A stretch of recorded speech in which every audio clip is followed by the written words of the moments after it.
Welcome to this week's Scaredycast. You guys, we have an amazing show for you this week. We have Ryan Gaul from McCurdy Point. If you guys haven't seen that movie, it is destroying in the indie film festivals. You got to see it. This guy's so charming and fun. It's great. Also, of course, as always, we are brought to you by ValueSesh. It's VALUSESH. They're a small family-owned business in Wisconsin. They make incredible THC gummies, actually Delta 9. So if you partake in that, definitely check them out. They also have honey sticks and taffy. They're great. Use code SCAREDY, that's SCAREDY, and you can actually get a discount off of your order. On top of that, if you subscribe to our Patreon, you will actually get a free bag on top of whatever you order. So just something to think about. We're also sponsored by Fright Rags, who makes incredible horror shirts, and you guys definitely got to check them out because they have unique designs you can't get anywhere else. So go to Fright Rags and use Scaredy10 as a code and you get 10% off. Also, Crying Coyote Barbecue. Go check them out. They're amazing. They have Dr. Pepper baked beans. Yeah, incredible. They're in Cave Creek. Go check them out. Otherwise, I think I got everything. Enjoy this week's show, guys.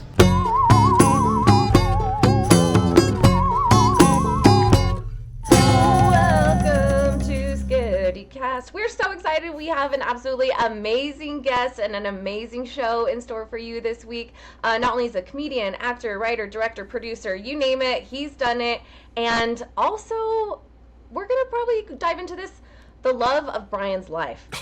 We're talking about Ryan Gaul, okay? So thank you so much for joining. Nice! Hell yeah, my Prince Charming. I love it. I'd like to say I'm getting a lot of new information, but I sensed it. I sensed it in Phoenix. I knew there's a little part of each of our hearts that are meant to be together. And they will be. They will be. You see, they say he's a director and all that stuff, but they forgot he actually has a residency at the Luxor Casino in Las Vegas. He's part of the what's the Thunder from Down Under? He's actually one of the models on there. For one second I was like, oh no, they got the wrong they read a Wikipedia that was a joke. You're like, I was like, I don't know if this is true, but yeah, I do. No. I'm not a part of the residency of Thunder Down Under, but I'll jump in once in a while. Yeah. I gotta get my foot through the door. I think you have to live in Australia for a minimum of 2 weeks before you can finally get in there. So I'll do it. you know what? You gotta keep them on their toes. You can't be there every week because then it's gonna be like, So it's like, when is Ryan gonna be in here? Kelsey, you speak like somebody who has experience with Thunder Down Under. I have tried to be a part of the production for so long. They just keep on turning me away. I have my poster up and everything that for some reason, I don't know, they won't let me in the door anymore. So she's still waiting for Emilio, the one guy that got away like 20 years Emilio, ago. please, give me a chance. Emilio! We all know Emilio. I mean, we all got an Emilio in our life, No, but we were talking a little bit before. So, I mean, you mentioned Phoenix Film Festival, and it wasn't, just the heat of Arizona. But that is where we were able to have, all of, unfortunately, I wasn't able to be there. But Tony and Brian, they saw your amazing film, McCurdy Point, which we're super excited to talk about. But that's So how for excited. anyone that's, wondering what's happening here, it's like, okay, there's history, okay?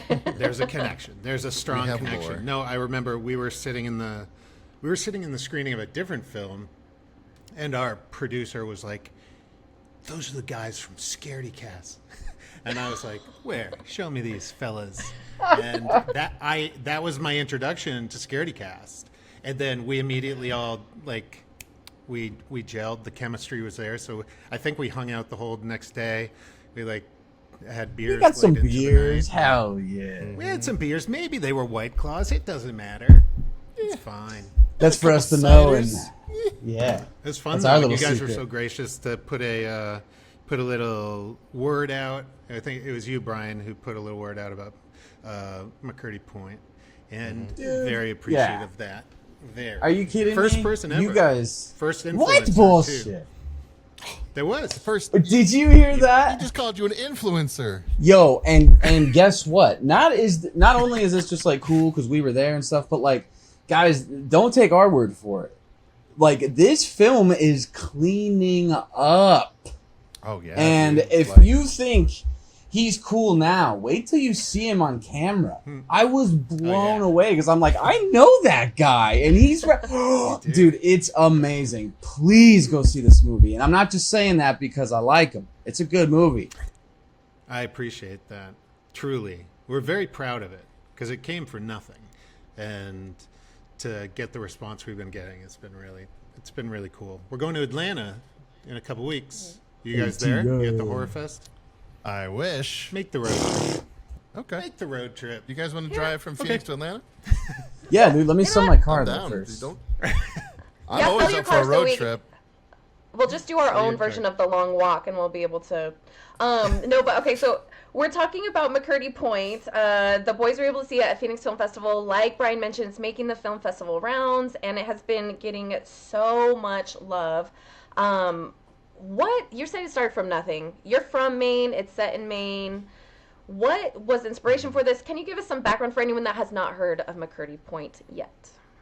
Yeah.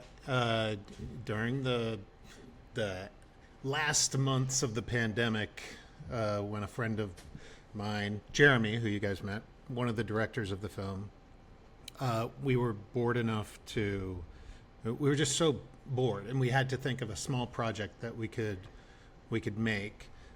We had always wanted to do a horror movie because we're both obsessed with horror, and we both are obsessed with found footage. So we started writing cross country because he's in Boston, I'm in LA. We started writing this kind of outline / script, and within a month we had it written, and then we were like, let's just go. Can we just go make it? Let's just find a way to go make it. And we did a seed and spark and raised some cash, and there was part of it. I remember we were having a discussion with the two directors, myself, Kyle, who's in the movie, and we were like, maybe we should just wait a year or something and let things calm down. And originally it was supposed to be shot in the snow in the winter in Maine, and we were like, yeah, we're all available. Let's go now because something will come up and we won't make this. So we literally put it together in a few months and went and shot it. We shot it for nothing and depended on every single one of the favors that I could ever ask in Maine. We called in, and yeah, we left there like in tears, just going like, I think we just made a movie. I don't know. And then 18 months later, we were like, we have to finish editing this movie, and yeah, but we did. We got it done. It took a long time, but that's what happens when you have no money. You have to do it when you're available and when you have an extra $500 laying around for one special effects shot, and that's a bad special effects. If you're doing it for $500, you're in trouble. But we had good people. I'll do it willing for to do 20. Yeah, That's one of the favorites. $20. Yeah, you're my only favor left. Yeah, and then we started putting it into some festivals, and we were worried because people in the horror community can be very anti found footage, and they want a traditional narrative film, and we've found some of that, but for the most part, people have gone in and just enjoyed it as a story, and because we didn't have a lot of money for special effects, we didn't have a ton of money for big stunts.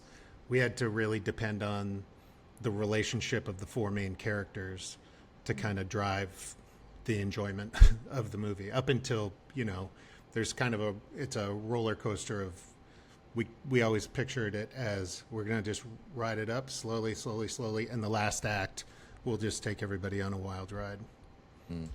Not to just, continually, but this What was movie. that, Brian? What? For people that are listening and not watching, what was that? What was that? Can you please- I don't want to keep This is a circle family jerking show. Rye guy here, but I am obsessed with found footage, and I think it's because I don't know. It's like when you know it's a movie, you know it's a movie.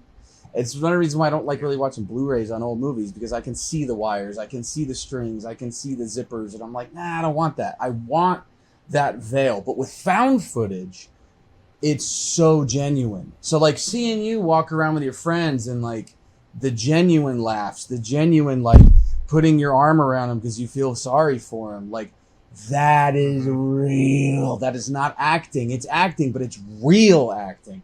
And I feel like you wouldn't be able, I mean, you could have the whole like, yeah, we're friends, you know, but it's like when you do it found footage, you don't have to say, look at us. We have to write it in that we're 4 best friends. It just happens. So like I love assumed. Exactly. And it's like that chemistry, it's not like, oh, 4 strangers and you all have to act to like each other. No, you all knew each other. You all had that. It was like literally like you just flipped on a camera and this shit really happened. And I just love that because it doesn't, I don't know why people want the fake. It's like that feels real. That's more scary to me. Yeah. I always had a chip on my shoulder about it because I remember going to the theater to see Blair Witch, not to age myself, but I was in there and I sat next to 2 film students that I did not know. And the movie ended. And as all of us did back then, we were like, what was that? What was that? And people really did go, is that real? Are there parts of that are real? Because it had not really been done. I mean, it had been done a few times, but not on the level and release of a film like that. And they were like, this is garbage. This is trash. It doesn't deserve to be out here. We've written things that should be made into movies and not this. And I'm like, a story is a story. And there's a lot of different ways to tell it. And found footage, just because it's done in a, it's maybe done in a non-traditional way, I still think like, man, some of my favorite movies are found footage. I love Hell House. I love things like The Bay, if you ever see that. It's a great found footage movie.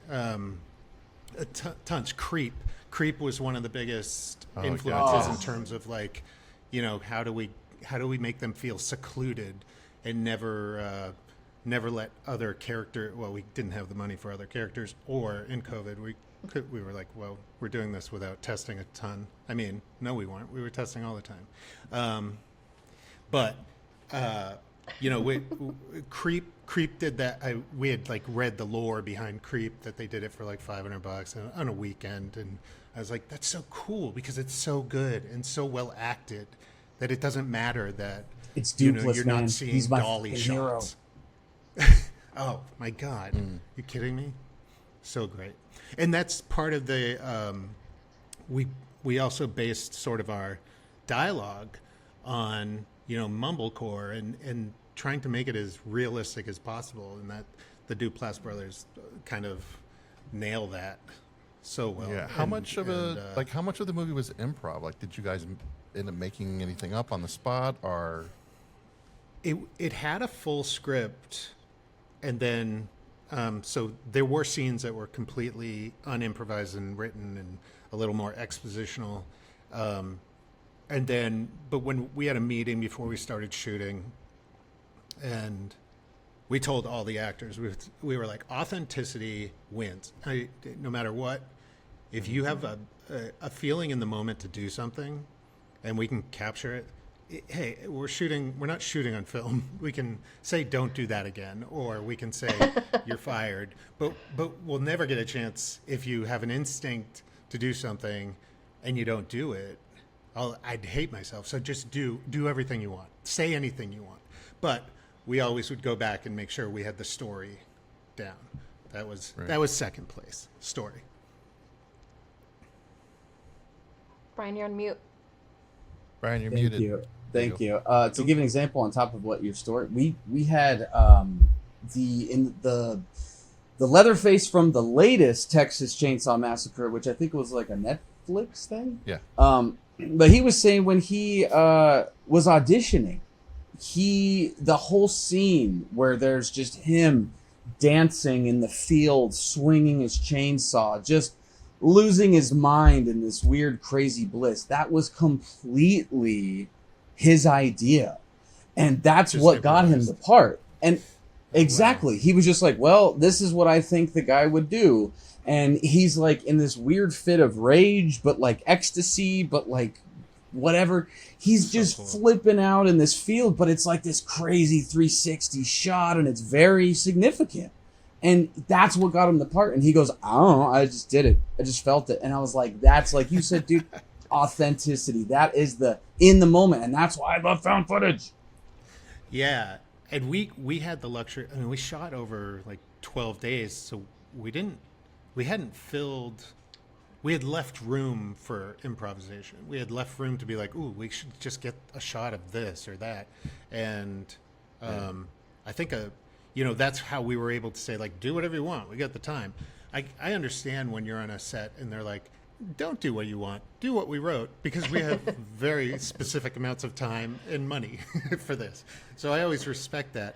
But I've worked on things too where a director's like, fuck it, just do it. Hey, do that the next shot. Don't tell anyone you're going to do it. And I'm like, I hate it when you do that because I'm going to look like an asshole, but I will do it for sure. Can't resist, dude.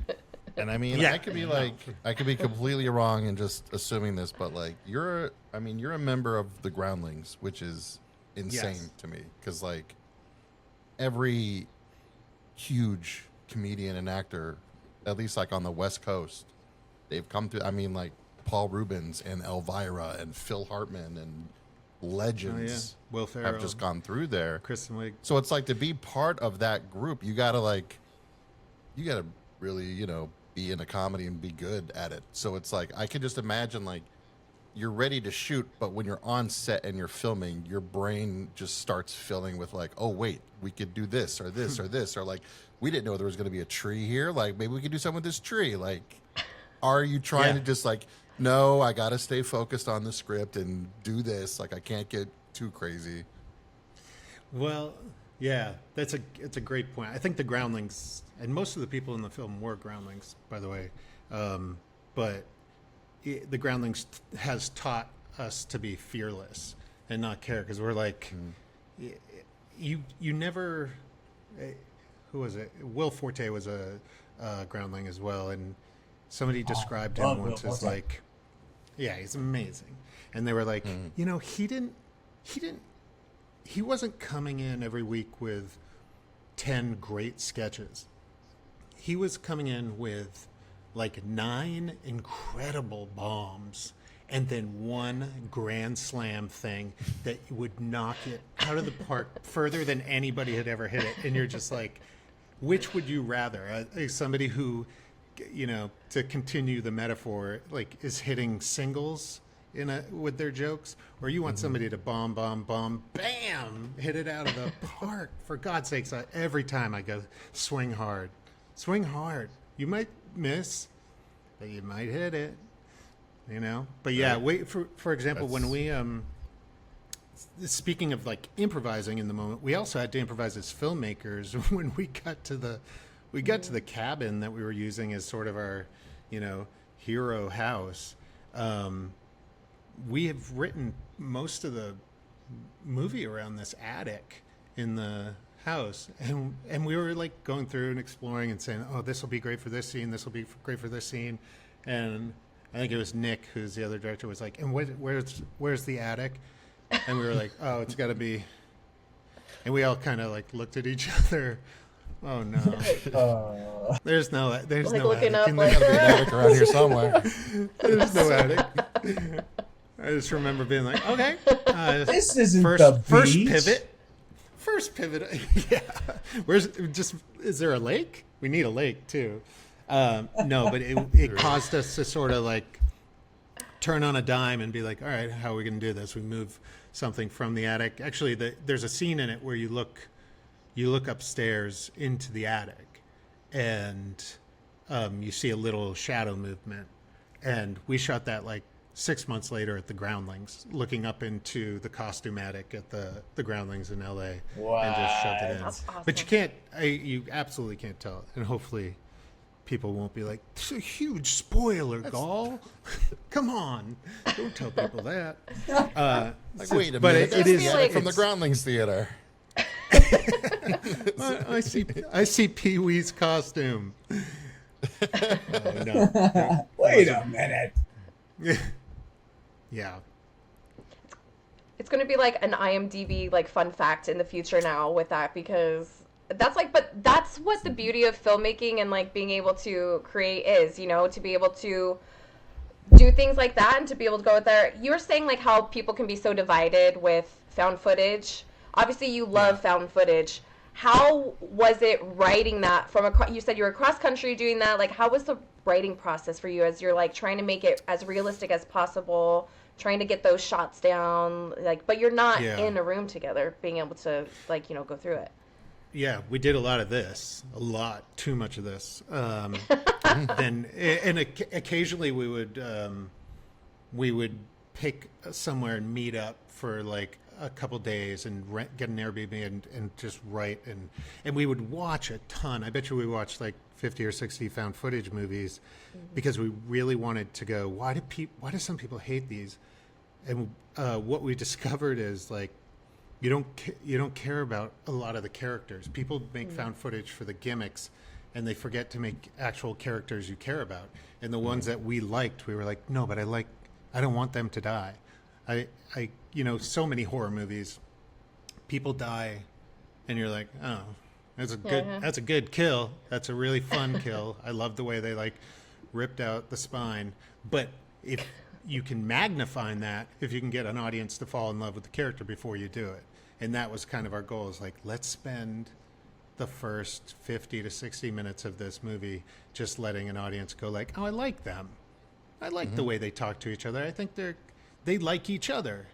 And they treat each other with respect. They get in little fights and battles, but we start to care about that. And now we have to kill them all. So there's a lot of horror movies that like they try to do that, but it goes the opposite direction. Where it's like Ooh, I got one right 50 now. minutes, Please like kill you're them. 50 minutes in, you're like, somebody needs to die now. Like, yeah, I don't care if it's all of them. Somebody. Please, like, Kill I can't take these that people no more. But man. yeah, like, It's so true.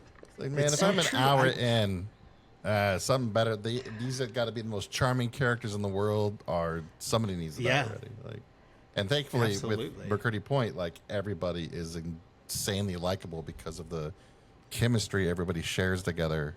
Because it's real. Yeah. Yeah, because it comes off as real. authentic It was and real. real. Like the movie's about, like a group of friends. They go up to a cabin for the weekend and bad things start happening. And it's like, that's all I need to know about my movie. And I'm like, that sounds great. I'm in. Like, and then it's, Sounds good. sometimes it goes great, like with McCurdy Point, and then sometimes it's like, all right, I want everybody to die now and this movie to end. So I do want Yeah. to throw in one little schmaltzy thing, one little gem. I can't imagine the amount of time, money, effort, everything that went into making an entire film. And squeezing all of it into only 12 days of filming is bonkers, because there's movies that take 12 years to finish. So, Yeah. first of all, that's insanely commendable. But you said earlier that you had an idea that this was all going to be shot in the snow. This was completely Yes. supposed to be in a snow winter movie, so that would have changed the lake that you had mentioned. It would have changed Yes. all different scenes because, I mean, travel, everything would have been, even the color palette would have changed. But it would have been beautiful. going into it thinking, this is my plan, and then, right, and then you go, son of a bitch, like, this is my thing, and it can't happen. And you're going, you know what? Let's still do it anyways.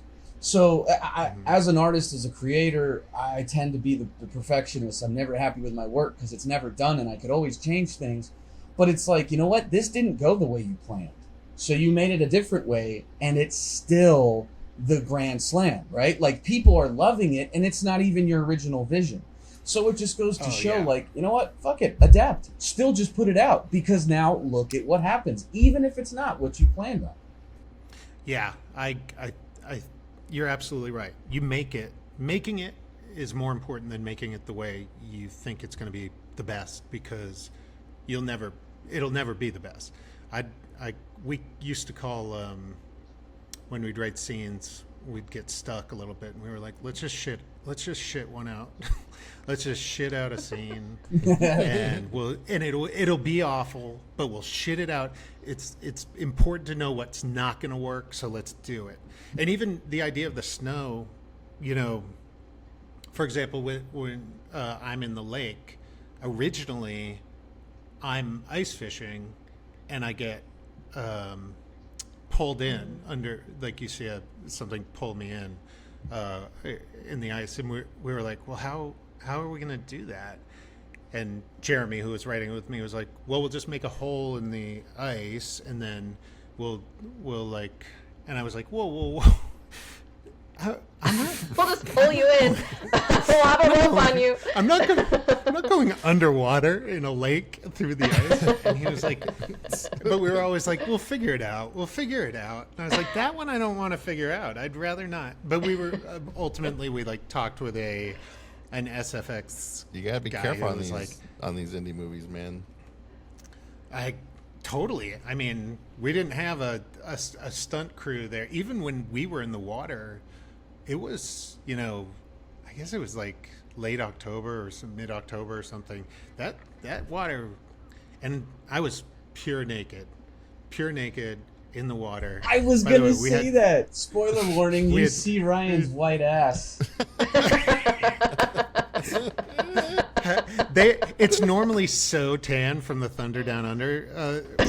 But it looks so good, and I'm like, that's the son of a bitch, and he's hot. Will you leave something for the rest of it? MPAA rating for like the reasons why, like it's rated R for like smoking, drinking Ryan's white ass. Like it's a red. What do they call it when it's the red? Yeah, the trailer is a red line trailer. Oh man, yeah. No, but that was so cold. If I had turned around, you would have seen nothing. It nothing. can be dangerous. Yeah, it was, and we had to, and the water, just blame the cold water. Cold water. I gotta blame the cold water. I was like, yeah, it was really cold. Meanwhile, it's like 95 degrees.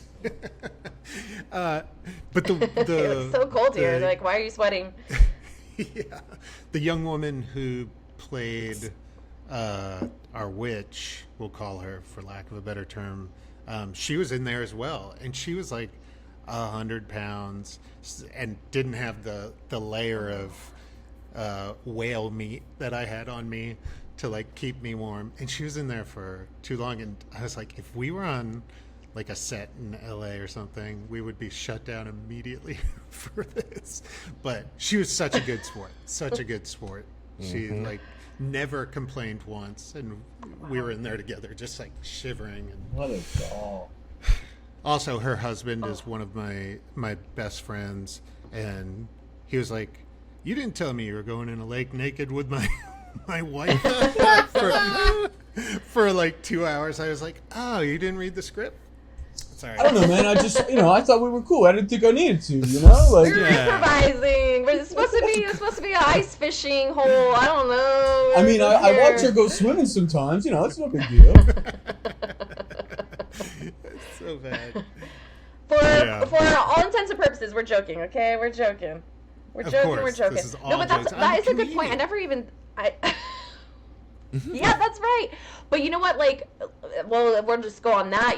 Comedy and horror has, I think it's such a beautiful relationship. You're talking about the reality, and like, we were doing another episode, and we're talking about how horror can be a release, and it can be a way to be able to be transcended to another place, but it can also be very real, especially with found footage, like you mentioned.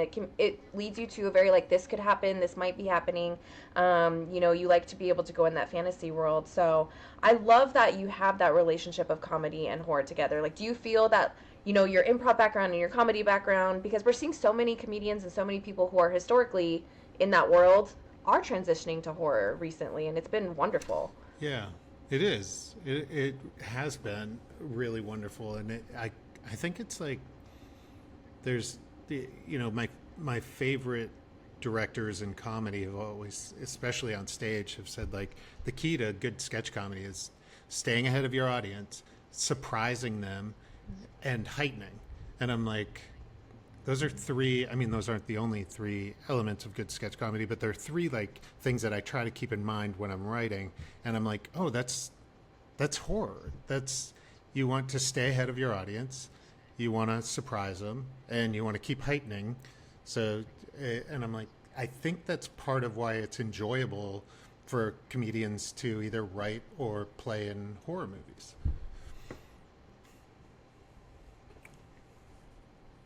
You mentioned sketch comedy too, and I have something Yeah. that I really want to say because if anyone listening has heard of Comedy Bang Bang, it's almost a deep cut, but like Reggie Watts from what's that night show with what's that guy, the British dude? It doesn't matter. Reggie Watts is now the house band, or was the house DJ for this guy, but it all started with Comedy Bang Bang, and if you're a real one, if you watched OG Comedy Bang Bang, because that shit is so quotable, and there's so many stars that now you guys would be like, oh, it's that guy, and they're all on Comedy Bang Bang. It's insane. So the real ones out there know Comedy Bang Bang, but I just gotta say, I'm a fan. I've always been a fan, so it's kind of cool. How how in are you with Comedy Bang Bang? Like, what exactly? How are you related? I'm not sure I'm in at all. You know, Comedy Bang Bang is such a. Anytime I get a call to do it, it's such a treat. It's basically like you go in with a character, and Scott Aukerman, who's the host, just kind of screws with you for 45 minutes, and vice versa. You screw with. Yeah. Hot Saucerman, and in person, woo, mama. But no, he's been so nice to invite me on. First of all, I met him doing Bajillion Dollar Properties, which was, if you haven't seen it and you're a fan of Comedy Bang Bang, you should watch it. It's really funny. I'm really proud of it, and it was a short-lived. It was actually a long-lived series on CISO, if you ever remember that platform. It was a comedy platform years ago, but you can find it if you look for it. You can find Bajillion Dollar Properties. But that's where I met Scott. That's sort of how I got into performing on Comedy Bang Bang. I actually did an episode of the TV where Lynn Stewart played my... she played Scott's mom, and I played Scott's brother. And rest in peace, Lynn Stewart. That is angel. This season?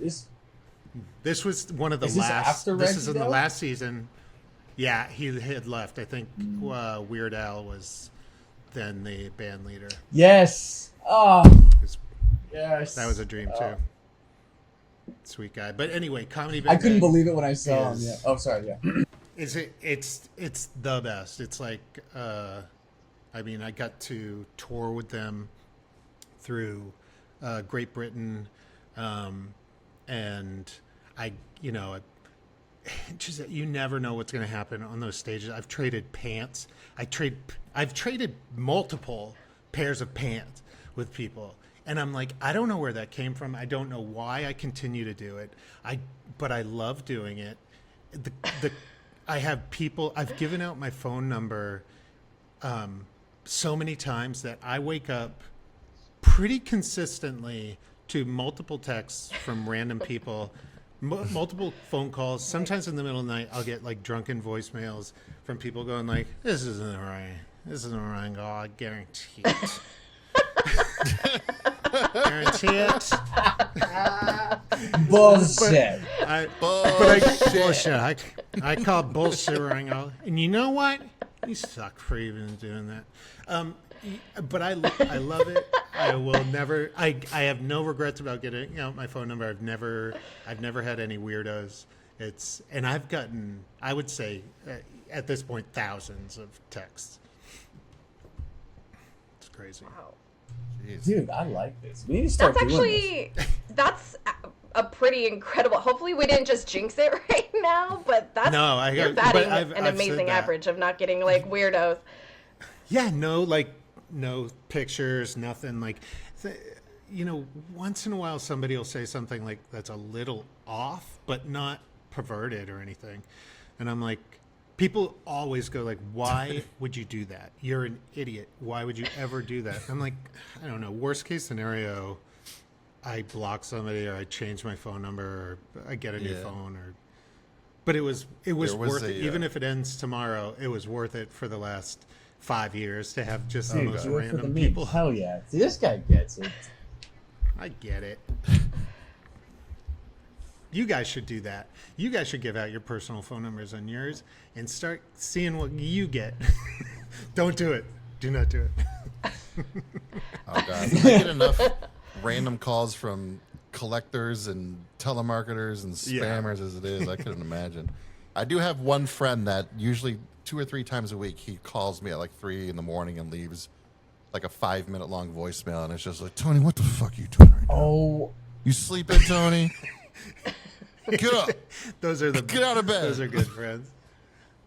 There was there was an episode of the Tom Green Show, and this was like before. I mean, like people had cell phones, but not like we do now. So I can only imagine if it happened today. But like, remember his sidekick Glenn? They were doing a game where if like Glenn got something wrong, he like flipped over the thing and it revealed one number from his phone number. And then, so like the game's going on and they're like revealing like one number and like they'll go down and reveal another number.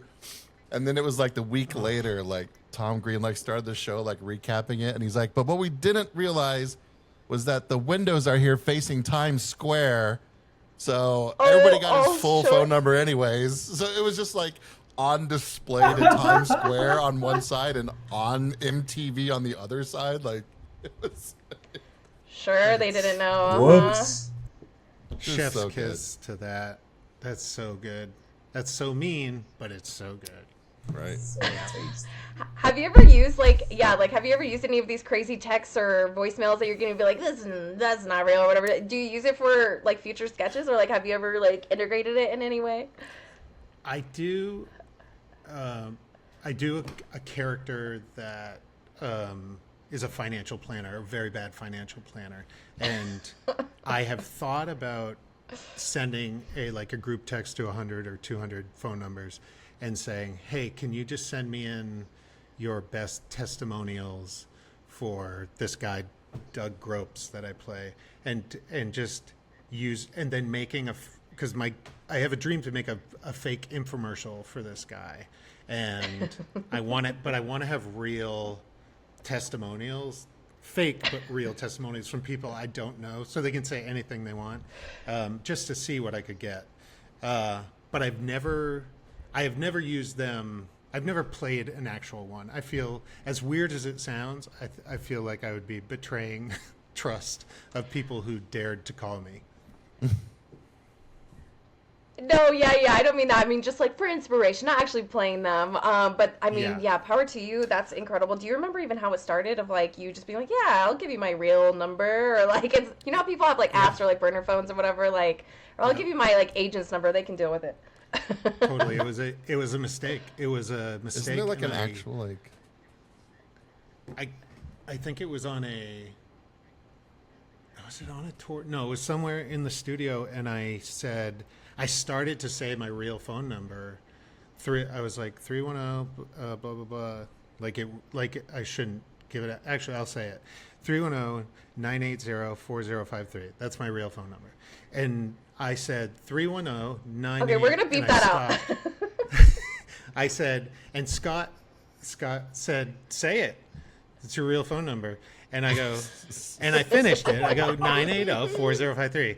And he said the same thing. He was like, okay. After we were done, he was like, I'm going to beep that out. And I was like, don't. Let's see what happens. And he didn't. Yeah. and it's the best thing that ever happened. I'm telling you, like, dude, my phone hasn't been on. My phone's ringer hasn't been on since I bought a iPhone. So I don't ever pick up the phone.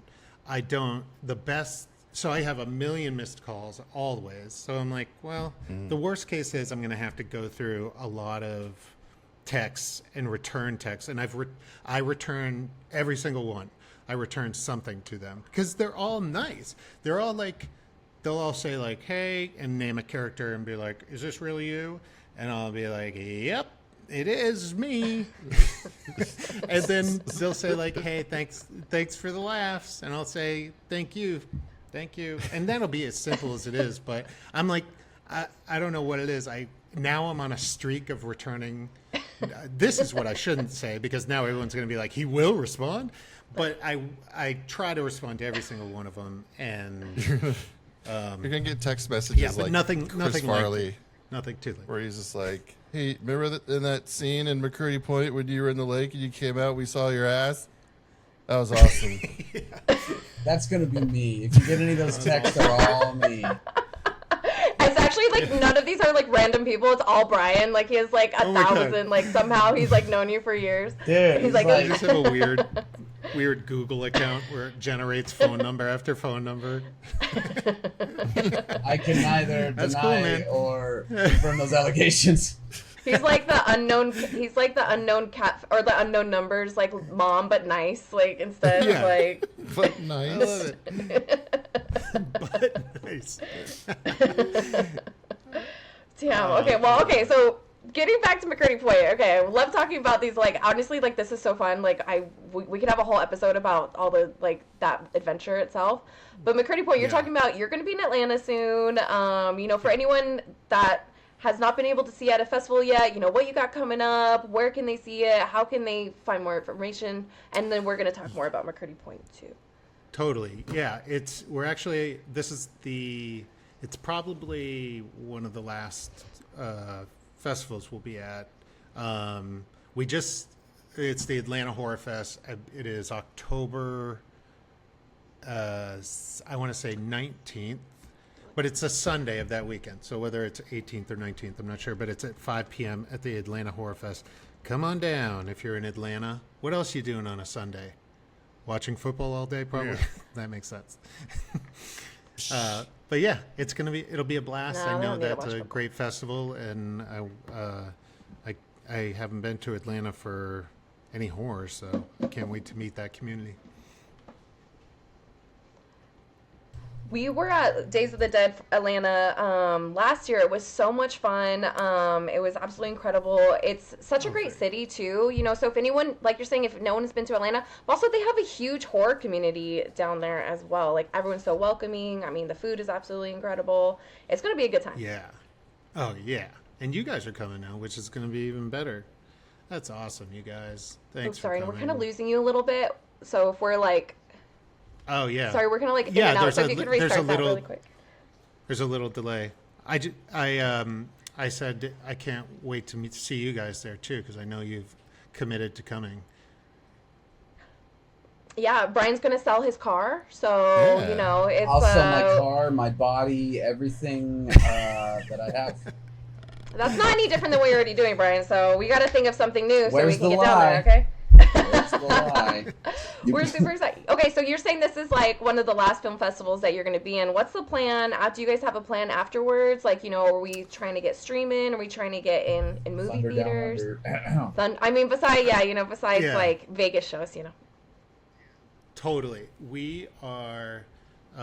We just signed on with a sales agent who's going to take us out. We went through a long process of deciding like who are we going to go with, and you know, I don't know if you've ever, if you're familiar with that process, but it's sort of like it felt like dating or something, where you had to like have all these meetings with different people, and some of them were huge turnoffs, a lot of red flags, and then we finally met this one guy and his company, and we were like, he was very excited about the movie. He's excited to sell it, so we were like, let's do it, man. Let's do it. So that should start happening pretty soon. So we hope that it's on a streamer of some type. You know, I would hope by the spring. That's You really also soon. So seem like the guy that would leak your own movie, and I love that. I am, and I are. You is, and I can just feel it. Like, if you're Is. giving out your personal cell phone, this motherfucker's like, you know what? Fuck it, I'll leak it. Who cares? You guys can enjoy it. You never know. Leak it. I'll I mean, I'll Only- send it to you it guys. was just like a week ago. I'll I send think, it to where you, Ryan Kelsey, Reynolds, so you can see it. Yeah. Thank you. Yes, please. I would love to be What able to see it. I watched the trailer and I was like, holy shit, I need to see this movie. I was so mad. I was so, like, even just off the trailer, I'm like, this is a fucking banger. Like, I can already tell. Like, and then just seeing all of the awards that you guys have been, like, getting in all of the different film festivals. And that's, like, not an easy trek either. There's so many people that enter into these film festivals. And then even being able to go, not only be able to be accepted, but the fact that you're able to go and be able to meet all these people that are seeing the film that, you know, was so near and dear to you and has taken, you know, like, you know, so long to really get out there. You started in COVID. And what has that meant to you to be able to, like, meet weirdos like Brian who want to see your ass on the screen, you know? Hey, That's just it. because he's cheeked up, all right, don't mean it has a bad thing. God. Can't get any better than that. No, it just gets us excited to make the next one. That's it. We're you know, the process is like grueling and long and expensive and so many obstacles, and everybody along the way is like, it's not going to work, it's not going to work, it's not going to work. From the beginning of writing it, the beginning of the idea to like locking it as a film, there's too many people that go like, I don't know, man. It's going to be tough to do that. That road is tough. Like, whatever you want to do next, people discourage you. And I've made it a point to remember that when I talk to anybody making a film, to be like, dude, here's my phone number. you go make the goddamn movie and crush. Dude, that's what you love to see. The fucking, like, dude, you ain't gonna stop me. Tony knows, because I don't know if it was one of your best friends, it was someone close to you, and they said, you know what, dude, Scaredycast, you ain't gonna make more than 8 episodes. I guarantee you won't even make it to 10. And we're at 300 now, bitch. So suck. Hell yeah. That's all I gotta That's say. awesome. But That's there's such a a lot of haters. That's such a Lot of testament, haters. though. Oops, sorry. No, I interrupted you. It's again. I was gonna say that's such a start over testament, with the. like, ooh. No, that's such a testament. Like, I think people, you know, they're always like, man, I wish I could do that. I wish I could make a movie, la la. And it's like, you know what? If you want to, you can do it. You just got to know it's a lot of work. You got to be surrounded by people that, you know, are dedicated and that you trust and that trust in you. And you are going to get a lot of people that are like, you know what? You're not going to do it, blah, blah, blah. Like you're saying, haters. And so I think being able to hear this story and being able to know, like, along the way, there could have been so many times that you're like, you know what, fuck it, you're right, we're not going to do this, it's COVID, we're traveling across the country, it's fucking cold in this water, we're not doing it. Or even, like, once it's, like, done and you're figuring out what to edit and, like, what's going to hit, like, the floor, you know, and you're just like, shit. There's so many times that you could just be like, fuck it, I'm not going to do this, I'm busy. So I think it's really cool to hear your story like that. Well, and don't forget, just real quick, I mean, Scaredycast, we started a couple years ago, like, really doing it.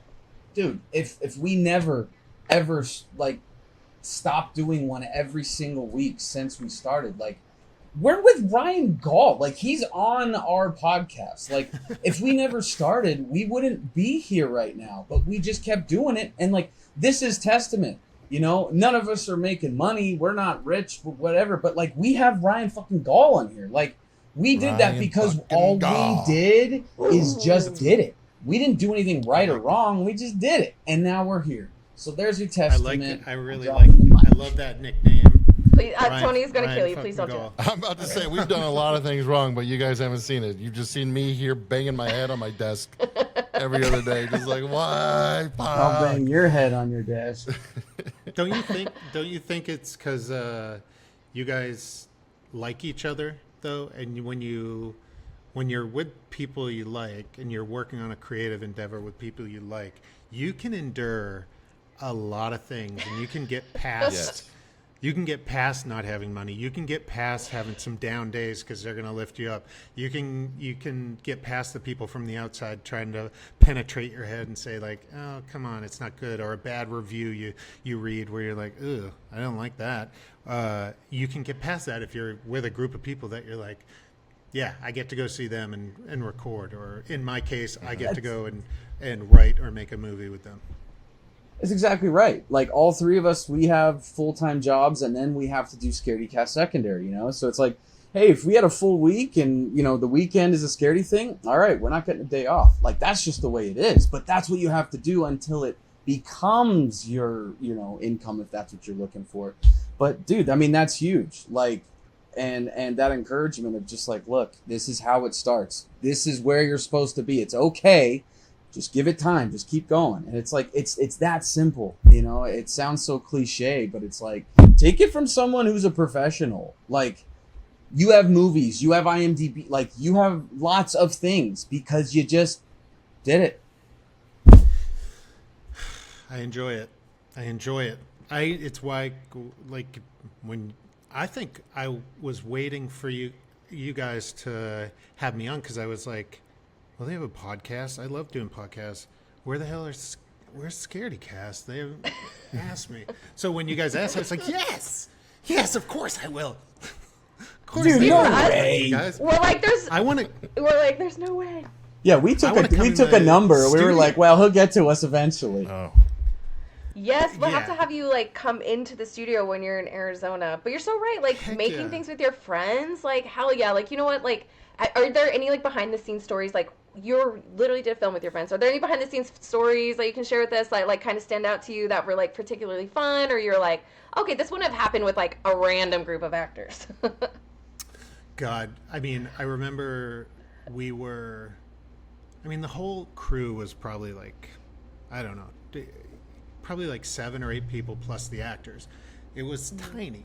And we had if you remember in the movie, there's a part where the strippers come and they have a little fun with us. And then they take off suddenly, and we had secured a specific truck to use in their departure because we needed something sort of mainish with a little character. And a friend of mine was like, yeah, you can use my dad's truck. It's an old, like, I think it was like an old 1972 Ford something or other. It was like an old truck, but it was cool as hell. And so we got to the scene before we were shooting that scene, and I remember they were like, okay, let's take a quick 5-minute break, and then we're gonna hit the truck departure scene. We're like, cool. Everyone's like cracking a Diet Coke, trying to stay awake because it was at night.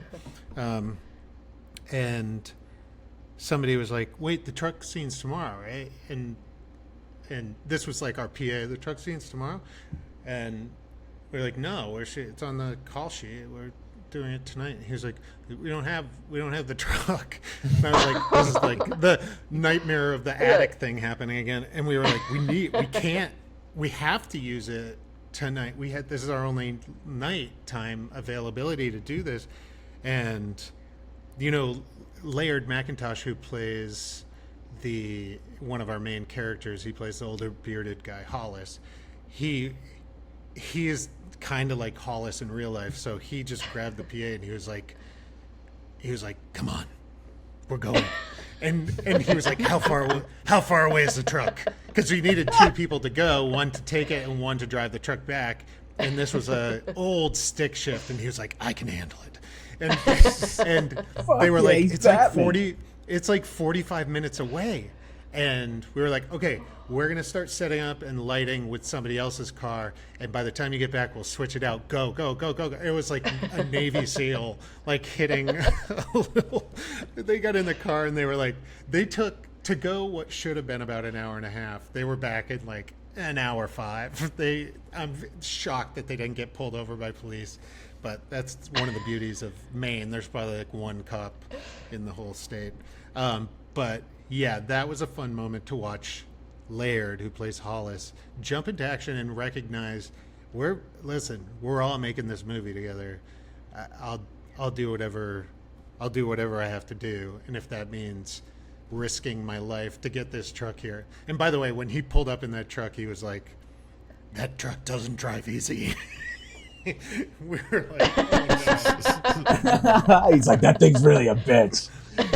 Yeah, Not easy. As they're like You don't riding wanna it hit into the reverse. ground. Yeah. Yeah. Oh god. Just got to put it in neutral and be like on a downhill to be able to reverse it. Yes. Exactly. That was fun. Ryan, I got two things before we wrap this up. Yeah. First, I got a text message today from Chris Skarowski who wanted me to say hi. Oh, Love Chris. Chris. And Chris then, he's been an absolute stud, by the way. He's one of our executive producers, and I don't think we kind of brought him in later in the game, but it was, you know, that scene in is it the Two Towers where Gandalf they see Gandalf at the top of the ridge, and you're just like, oh, thank God. That's what it felt like when Chris came on board. We were like, finally, we have a chance against the Orcs army. I love that you just referenced Lord of the Rings right now. That's fucking amazing. By the way, Twin Towers is the best. It's the best of it. Man, But it's such a good movie. Such a good movie. how cool is Anyway. it to be like for someone to reference you as like not only Gandalf, but you're Gandalf the White as he's coming to save your ass, like Exactly. from that Exactly. huge army. and you guys, Damn, that's I like awesome. that you both said Twin Towers and not Two Towers. Dude, I'm thinking 9/11 the Both said whole Twin Towers, and I'm time. like, this is a different I was kind like, of movie. Never forget Too when soon. Gandalf saved the. Oh, you know what? We're true American patriots, and it was just 9/11, and That's it's right. still on our mind. We never forget. Okay. I'll never Yeah. forget We that not time that only- Gandalf Not saved only do we never the. forget, we can't forget, and we force it into every conversation. Yeah, We Gandalf can't forget. saved them We can't remember. hobos It's from them Uruk terrorists. Oh my gosh, Oh god, That's yeah, but hilarious. Chris is amazing. We love Chris. he's great. He we got media passes to go to Midsummer Scream, and I told him, and he was like, "Well, hit me up when you get out there, and let's arrange something. I'll get you guys on KTLA." And we're like, "What Yeah. the fuck?" That's Yeah, you got cool. us on the We're like- fucking news. We're like, okay, we'll just be on KTLA. We'll see you there." And he like, we went out there, and he Yes. like got like we were featured on, you know, the whole segment about Midsummer and talked about our podcast That's and stuff, and it was awesome. like, I couldn't believe it. Like I watch it almost every day. I just, Yeah, the dude That's is the type of just guy he is. He so is generous he and is so calm. oh Oh, god, Yeah. yeah, I love that man. I'm gonna give him a big old hug next time I see him. Uh-oh. oh my god. And then the seriously. next thing, of course, is, you know, it's a horror movie. Oh, you're back. So, you know, McCurdy Point 2. Oh, You know, Oh, you sneak. guys ever need some ideas on where to take the franchise? If you know, say the next, anything you know, about Fast what- and the what Furious or events of space, the first movie is going to, you know, get out there. So there's gonna be some podcasters that want to go to this house, investigate, That's true. podcast you're from it. dumb. Let's go. What was You going know, on? You know. That's not a horror. It's not a horrible idea. It's not a horrible idea at all. It's not I, good. I, It's not good, but it ain't bad. it's not good. It's one of but it's the not horrible. singles. No, I actually I like that. You know, we have like every once in a while we'll get excited and be like, if it does okay, we would do it. But right now we're working on, Jeremy and I are writing a new horror movie, a traditional narrative, and it is about well, we don't know where it'll take place yet, but it's about a baby shower that goes south, and it's only all female cast and a mysterious killer, sort of a traditional slasher, a throwback to like real nasty slashers. But baby I shower, love it. that's like original as hell. Yeah, I've never seen. Yeah, I don't, you've seen I've seen pregnant like heroes, but I've never seen it like surrounding the idea of a baby shower. So we were like, let's do it. Let's write it. Let's write it. We have a lot of talented female friends that would do this. Let's get them all together. And, you know, we're like, what, you know, a bridesmaids style comedy that turns into sort of a Friday the 13th style slasher. Holy shit. And if anyone's been to a baby shower, you know, you're like, it's kind of like a little bit of a It's already horror like- in and of itself. It's like that already. Exactly. That's super dope, though. Hell yeah. Okay, so you guys are still in the works on that one. So TBD. Yeah. Ooh, Absolutely. that's so exciting. Well, Ryan, we love you. I love you, and I haven't even met you in person yet. But we See, just he's appreciate- irresistible, and you were giving me all this shit. Well, Brian, we'll keep Bry Guy and Rye Guy. You guys don't worry. No one's getting in between that. All right, you guys. It's a sacred Rye Guy. bond. But we appreciate you taking the time to speak with us. We can't wait for your Thunder Down Under debut, and Front row, You know- baby. I'll be there. Brian's You got guys he's like season tickets. Where do I get a Scaredycast? Do you guys sell merch? Yeah, we yeah. send it to you though. You don't pay for Yeah, that. we'll say. Yeah, you tell us which one you want, and we'll send it to you and what your size is. I We want to wear. absolutely- I'll wear it at in Atlanta. When they do stuff, I'll wear it there. Yes. people No. will- Tony will send you the link. Just tell us which one you want, and we'll send it to you. And what your Yeah, just and send what me your send me your address. Tell me what size you need, and I will send you shirts and all we'll kinds send of you, send you goodies. options. Or I'll just, We'll send you options. or maybe I'll just buy it. Maybe I'll just buy it. I mean, If you do, I'll refund you. You bitch. I like to support. I like. To, You don't want to know what kind of refund Brian's gonna give you, okay? So yeah. Yeah, dude. If you buy it, I'm just gonna send you unsolicited dick pics every day. Then you go check it, and I bought 15 T-shirts. I'll more take dick pics, the more 20. shirts I bought. Whoopsie! Oops, I accidentally put 2 zeros at the end of the. Oh, what? Oh no! why is It's all this right, shirt Tim. sold out? You guys should probably restock. I don't know. Oops, out of stock. I guess I'll have to come into the store to purchase. God, that's awful. I guess I'll have to make a will call. All right. Okay, well, for Smoke it, anyone smoke who it. wants to keep up with you, keep up with McCurdy Point, keep up with anything that's going on in your life, what should they do? Yeah, the best way is to follow me on Instagram.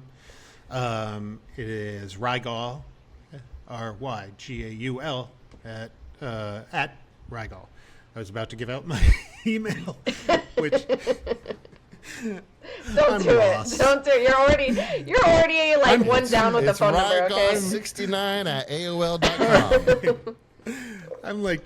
I'm so close to fully doxing myself. Yeah. Yeah, it's at Rygaul, RYGAUL. And at McCurdy Point is the film's Instagram too, and that kind of keeps you up on speed with where it's going to land and all of that, if people are interested. We better be interested. Also, Better if be. anybody wants Ryan's address, bidding starts at 2,000. So That's pretty low. I Well, said it actually, it's pretty starts high. at It's a pretty high. He's giving Yeah. that. That's That's why you guys want to send me a T-shirt. You're just going to get We're my like, address. Guilty. Brian's gonna jump out of the mailbox. It's like a birthday Surprise, cake. motherfucker! Yeah. You're my dad now. Oh my god. Okay. You're my dad. Ryan, now. thank you. I love it. I love you guys. Ryan's like, I am We're fans, so- huge yeah, fans of thanks. you guys, and I will continue to follow you, and I will wear a shirt, and I'll take a picture of myself wearing the shirt, and there'll be other people, and then will come into studio when I come into Phoenix Nets. I have to. Yes. Honorary guest. We'll have Yeah. plenty of Diet Coke stocked up for you. Yep. Yep. Yeah, Yep. I think I've mentioned Diet Coke too many times. You guys know I'm an addict, but right now I'm trying to be better. I'm Hey. having a spindrift. Good for you. I got an Olipop SpongeBob Ooh, I'm a fan of That bubbly. pineapple paradise. That love that that. looks better than mine. Mine wasn't very good. It's not Only very because it has good. SpongeBob on it. Yeah. Well, thank you so much again, Ryan. Thank you, Make sure to Ryan. go You got follow. it. Make sure to go find Ryan at Gaul, as well as McCurdy Point at McCurdy Point. Hopefully, Ryan, the next time that we're talking to you, you haven't doxed yourself anymore. But if you have, you always have a safe space with us.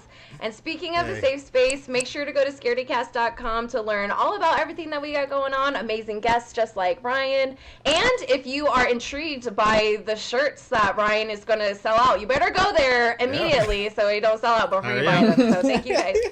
Thank you, Ryan, so much for joining us. And thank you guys for listening. We'll see you right here Thank you, next time for guys. another Cast of Scaredycast. Bye. Thank you. Thank you.